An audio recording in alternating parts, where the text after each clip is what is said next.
জুমার দিন দুপুর 12টার সময় আল্লাহর একটি নাম 7 বার পড়ুন, মনের সকল আশা পূরণ হবে ইনশাআল্লাহ।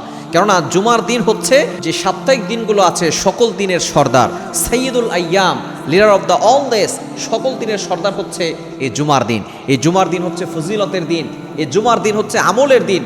দুঃখজনক হলো সত্য, এই জুমার দিনে আমরা অনেকেই দেখা যাচ্ছে বিয়ের অনুষ্ঠান জুমার দিনে রাখি, বিবাহের অনুষ্ঠান, এরপরে মুসলমানের অনুষ্ঠান, যত ধরনের অনুষ্ঠান আছে আমরা জুমার দিনে রাখি।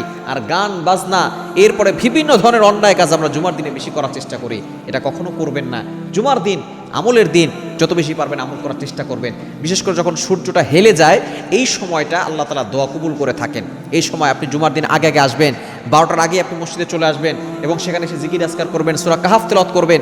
যে ব্যক্তি জুমার দিনে সূরা কাহাফ তেলাওয়াত করে আল্লাহ পাক রব্বুল আলামিন ওই ব্যক্তিকে দাজ্জালের ফিতনা থেকে হেফাজত করবেন, সকল ধরনের ফিতনা থেকে হেফাজত করবেন।